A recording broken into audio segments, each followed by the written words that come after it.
How's it going, everyone? This is Spencer with Richtech Support, and today I'm going to be showing you how to set up your brand new V2 Pro system. So the first thing that we're going to want to do is head over to our website. It's richtech-ai.com. Then go to Resources and Downloads.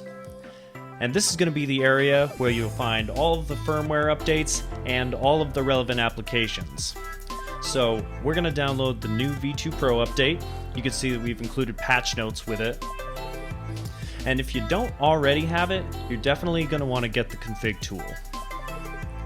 So while you wait for these to download, at the bottom of our page, there's an email list. So anytime we come out with new updates or any relevant applications, we'll send you an email about it. Alright, so we get those downloaded. The next thing that we're going to want to do is change our network to suit the default IP of the unit. So we'll go over to Properties, then Edit, and change our IP address to a manual or static IP address. So I'm going to do something along the lines of 192.168.1.123. Subnet prefix length of 24, and a gateway of 192.168.1.1. Our DNS is the Google public 8.8.8.8, and an alternate of 8.8.4.4. So we'll hit save, and now our computer's IP is better equipped to see the device's IP. And the way to check is to use the config tool. So we'll open that up, and it should auto-populate. Sometimes it doesn't, and if it ever doesn't for you, there's a couple different options. So you can see mine didn't. So I'm just going to hit the magnifying glass right here and research for it. Big money. There it is. Alright, so that is the default device IP address. And you can see all the other relevant information here. Now if it doesn't show, go up to this menu and hit Settings, and this is where you can kind of search different network areas or different NICs, essentially. Mine's showing up, so I'm actually good to go. Alright. So now that we know that our computer is seeing the device, let's go into the web portal. Now make sure when you open it, you right-click and run as an administrator. And we are going to put that default device IP into the address bar here. 1.8, and then hit enter. And it should bring us right to the login page. And there it is. So out of the box, the default credentials are a username of admin, all lowercase, and a password of 123456. And there's a little I if you need to see it. Alright, so we'll hit login. On the left, we're going to go to the Maintenance tab, and at the bottom of that menu is an Update section. We'll hit the Choose Firmware File button, and that will bring us to our file directory. Now, when we download it from the website, it's going to be a zip file, so you'll want to extract it. And that is the file right there that we need. So we'll hit Open, and then we will hit Upgrade. Now, in this particular scenario, I am already on the 0.17 update, so it's going to be a real quick update for me. But once you're done, it'll kick you back out, so we'll just put our credentials back in, admin, and 123456. Alright, we'll go back to that Maintenance tab, and now we'll hit the Factory Reset button, and you can see a bunch of checkboxes here. These give you the options to factory reset different parameters.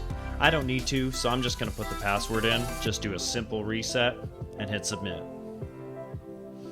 And once it does its factory reset, it will kick you back out once again, and then we can log back in with our default credentials.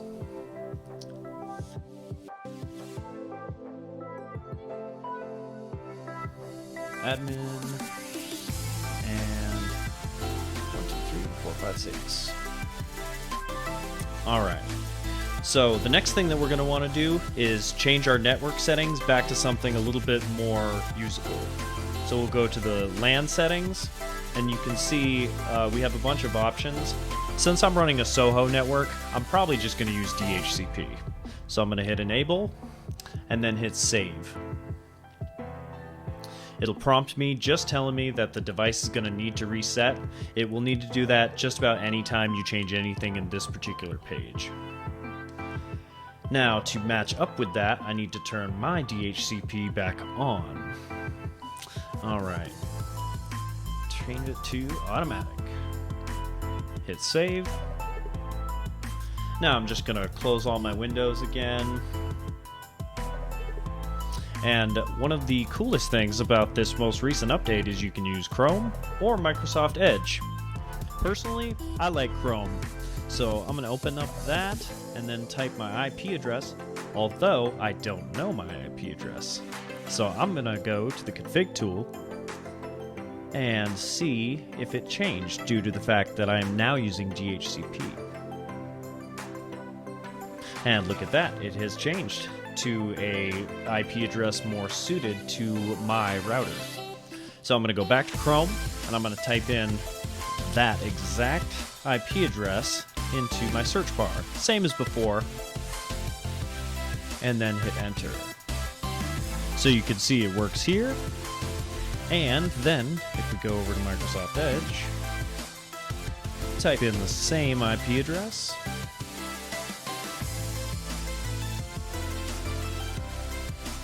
and eureka, it works everywhere now. Like I said before, I'm kind of partial to Chrome, so that's what I'm going to be using for the duration of this tutorial. So I'm going to type in my admin and 1, 2, 3, 4, 5, 6, and I'm going to run down through the menus with you. So the first one is account. This is where you will set your users and also your username, your password, any authentication credentials. Make sure you hit save when you change anything. Over in System, this is where all of the device info will be displayed. Also, the system time. For example, if you need to change your time zone, or if you have a particular NTP server you'd like to use, this is the place to do it. Over in Maintenance, we're pretty familiar with this menu, but in the Reboot section, there are a couple different options. So you can have your device restart daily or every week on the same day of the week.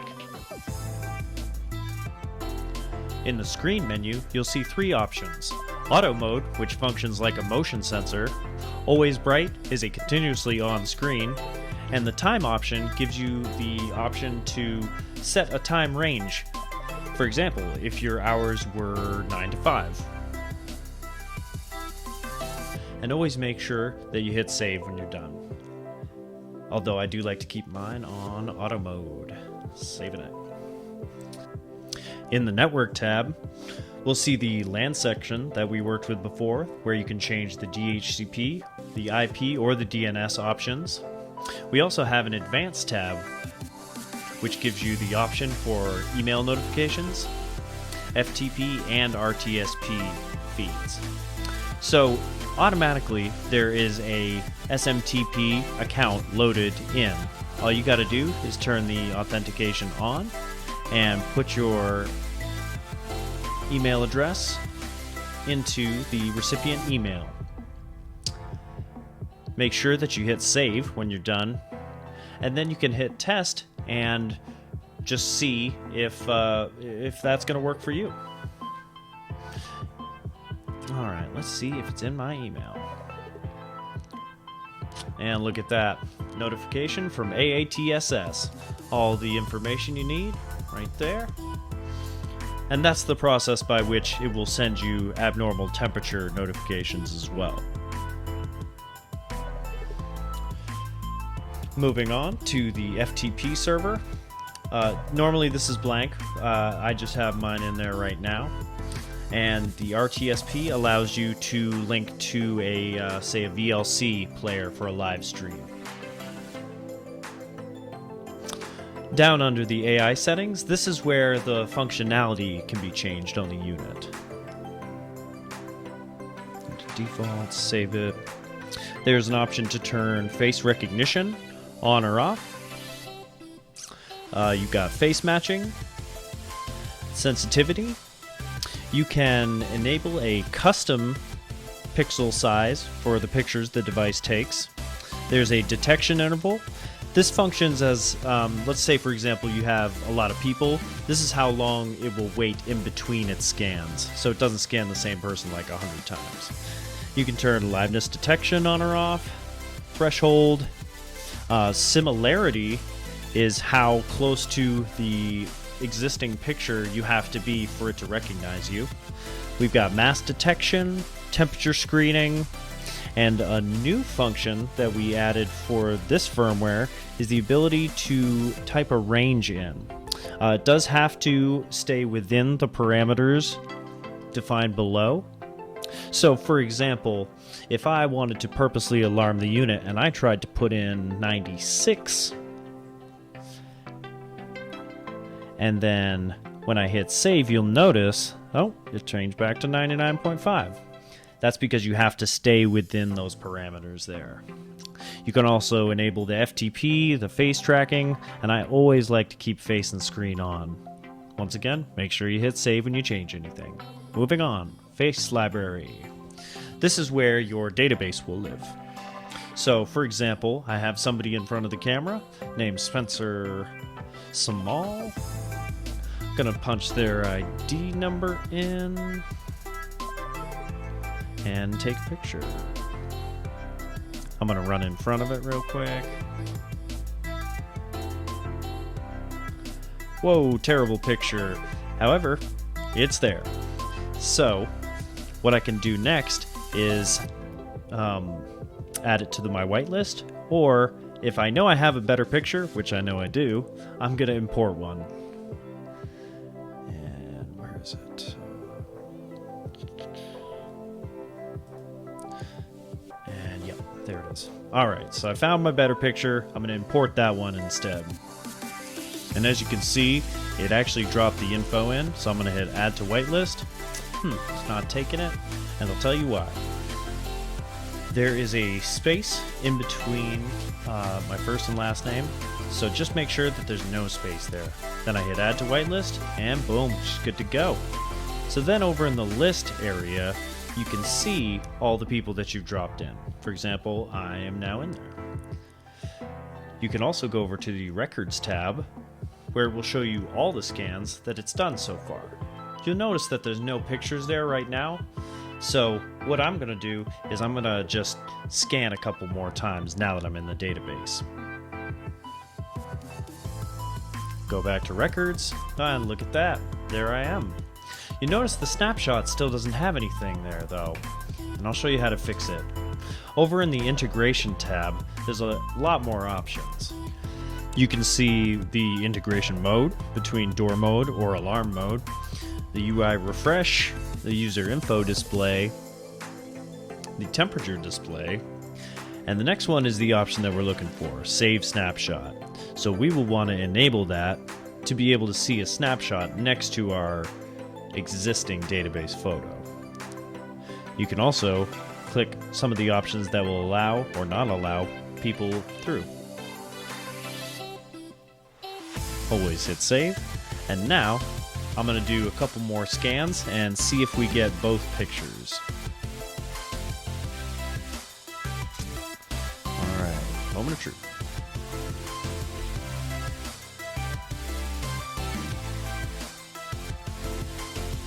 Big money! Alright, there I am. Alright, and you can see that the similarity is right there. And that's because we changed the save snapshot option. Now, as far as those checkboxes go, you can actually customize the message that turns people away. For example, if you're not registered in the face library, we could put something along the lines of, we don't know you. A little bit harsh, but you can if you want to. And the last one is just the volume. This is how loud the alarm will be if somebody has a high temperature or doesn't have a face mask or you don't recognize them. So yeah, that concludes our overview of the user interface. So now we are going to move on to the config tool. So as we saw before, if you can hit the magnifying glass to drop in all the units. In my particular scenario, there's just one. But you'll see the IP address, our firmware version, and all the other relevant information. So the next thing I want to outline is that you can do a firmware update. So if you go to the bottom and you select your firmware file, you hit open, you can do the firmware from here. And you'll see its status. Once you hit the upgrade button, you'll see the status right in that little box there. The next thing I want to show is how to change the IP settings. So make sure the device is selected, change your IP to whatever you need it to be, select your static or DHCP option, and hit save. And you'll see Operation Timeout or Operation Success. Now over in the system config, you can change your time from here. You can sync the PC time or set your own range. You can do a reboot, a manual door open if you have the door system, factory reset, virtual IP open and close, and you can also add a logo to the bottom portion of the screen of the unit. Just make sure you follow the parameters listed below. So in the user area of the config tool, this is where you can add a user similar to our face library screen. You can import it, or you can even export it. This is where you'll see your face library. You can choose what list you want to look through. You can also use a filter. When prompted, just make sure that you put your password in, and boom, there I am. You can also search specific names or IDs. Now with this picture, there's a little select box below it, and if you have a lot of employees, you can also use the select all function, but this is how you can save your library to your computer or delete it. Down in the records query, this is where you'll find all of the scans that the unit has performed in a certain date range. Just like the other one, you can filter it, but with its search, we should see the same page. Yep, just like that. Now, what you can also do is right-click and add a single snapshot to your library. So you can see that mine is in the whitelist. I'm just going to add a location and a contact number to this one. And since it is already a snapshot of a face in the facial library, this is the one that will take its place. So we'll say okay. Say I like that one better. Operation is successful. So let's check it out. User management. Oh, that's my old one, but not filtered. If I hit, oh, look at that. Same name, same ID, same everything, but that's how you change the picture if you're not happy with it. Or if you're trying to add someone that wasn't previously in the library as well. So that's about it for the config tool. Thanks for watching, everybody. And from all of us here at Richtech, stay safe.